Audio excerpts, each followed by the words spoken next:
Nakaupo po ako, tahimik ako, sinita ako ni Congressman Marcos at tinanong, ano yun? I replied that the anti-political dynasty advocacy has long been one of my advocacies. Ngunit sinabi niya, hindi yun. Inaatake mo ang aking ama.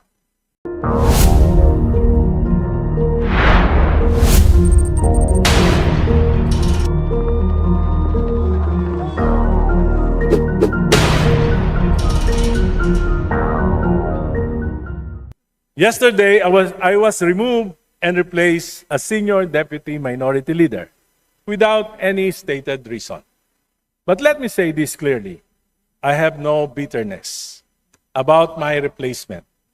In fact, I am honored that I was replaced by a fellow liberal and a far stronger fighter for truth and justice, Congresswoman Laila De Lima. She is a former senator, a former secretary of justice, and a woman who sacrificed 6 years of her life in prison for standing up against abuses in government and for speaking for the truth. If there is anyone more worthy to take my place, it is Congresswoman Laila De Lima. Papasalamat din po ako kay Minority Leader Nonoy Libanan. Alam ko po na nakatali ang kanyang mga kamay.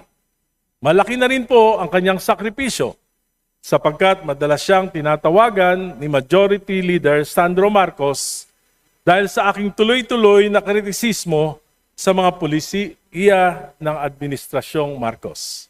Policies, ulitin ko po, policies, not personal attacks. Mr. Speaker, I believe that I have faithfully performed my duty as Senior Deputy Minority Leader. I have raised questions. I have spoken the truth. I have offered well-meaning criticisms in the interest of accountability. But it appears that this House leadership does not welcome criticisms.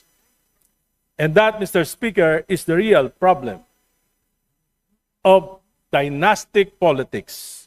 When the President of the Republic has a son serving as Majority Leader of this House, there is an unavoidable conflict of interest when a son becomes overly protective of his father instead of protecting the integrity of legislation.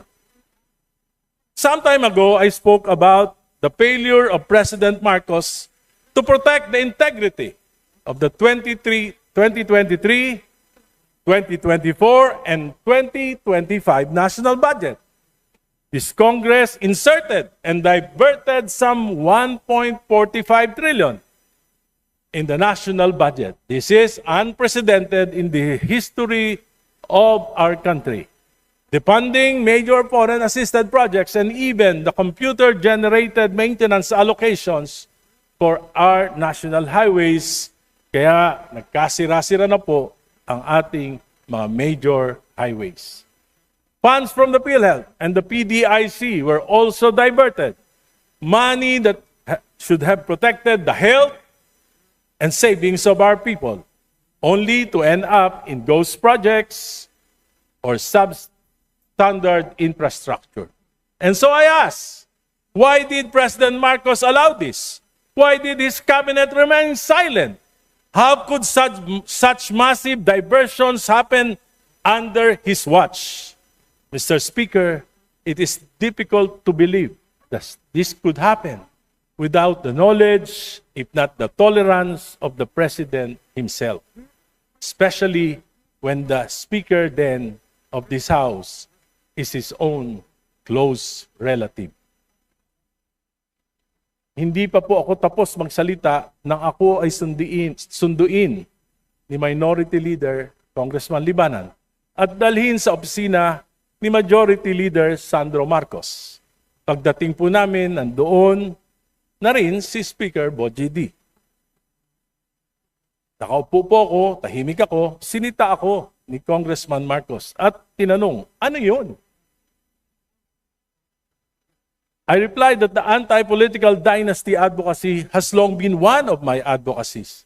Ngunit Sinabi niya, hindi yon. Inaatake mo ang aking ama. Ang sagot ko, ang kritisismo ay nakakatulong upang maituwid ang mga pagkakamali kung bukas ang isip ng mga nakikinig. Ngunit Mr. Speaker, bakit kailangan questionin ng isang miyembro ng kapulungang ito ang aking talumpati? Kung may mali, kung may kasinungalingan, bakit hindi ako debatihin dito mismo sa plenaryo? Sa aking pag-aaral, sa aking patuloy na pagtatanong, lalo kong nauunawaan kung gaano kalaking pandarambong sa pondo ng bayan ang naganap sa loob ng 3 taon ng Administrasyong Marcos. Lalo pa nang ipakita sa akin ni Congressman Leandro Libiste ang ilang datos na tila nagpapakita ng pamahalaan ay parang pinapatakbo ng isang sindikato. I intend to discuss this further in a separate privileged speech. Mr. Speaker, every day I pray to the Lord to give me the courage and wisdom of discernment on what I should do with the responsibility entrusted to me. Madali sana para sa akin ang manahimik. Madali sana para sa akin na sumabay na lamang sa agos upang masiguro na mas tahimik ang buhay at baka manalo pa uli ako sa eleksyon sa 2028. Madali sana para sa akin na itigil na ang laban na ito na maaring tawagin ng iba na recklessness at padalos-dalos. But there is a greater calling, something that I cannot ignore, no matter how inconvenient it may be for me and for my family. Something that I cannot close my eyes. Just like when the Lord called Abraham and said, "Go from your country and your father's home to the land that I will show you." And Abraham followed without hesitation. He followed the Lord. Even the uncertainty is unimaginable because he trusted that the Lord would guide him and that he was doing something for God and for his fellow men. For me, what I'm doing is a bit risky. But that would already be an honorable life to live, despite all my weaknesses. 2 weeks ago, may isang gabinete ang kinausap ako. Sinabi sa akin, Egay, ang tingin ng Malacanang, Sara Duterte ka. Sabi ko po, nung panahon ng mga Duterte, ako po yung kauna-unahan na nagsalita laban sa war on drugs. Tinanggalan pa nga ako ang distrito ng aking pondo ng 1 taon. Pero sila, Presidente Marcos, they enabled Duterte. Si Speaker Romualdez, Majority Leader, he enabled the war on drugs. Yung mga kasama natin na nagpo-prosecute ngayon kay Duterte, they enabled war on drugs. Ako po, nakipaglaban. At hindi ko po nilalabanan ang dinastiya ng Marcos lamang. Nilalabanan ko rin ang dinastiya ng mga Duterte sapagkat alam ko na ang punot dulo ng korupsyon dito sa ating bansa ay ang pataba at ngayon mabubundat ng mga political dynasties. Sabi sa akin, Egay, yung mga salita mo nakakapagpalakas kay Sara Duterte. Sabi ko, mali yan. Secretary, ang nagpapalakas kay Duterte ay ang patuloy ng mga palpak na polisiya ng Administrasyong Marcos. Sinabi magpapakulong December 15, nagpakulong ba kahit isa? Sinabi ipapasa yung Independent Commission for Infrastructure na mag-iimbestiga. Pinasa ba? Binola lang kami. Sabi, magpapasa ng isang makatotohanang anti-political dynasty. Iba-priority. Ano nangyari? Sa halip na anti-political dynasty ang pinasa ng Committee on Suffrage and Electoral Reforms, ito po ay pro-political dynasties, hindi lang magpapataba, magpapabundat pa sa mga dinastiya dito sa ating bansa.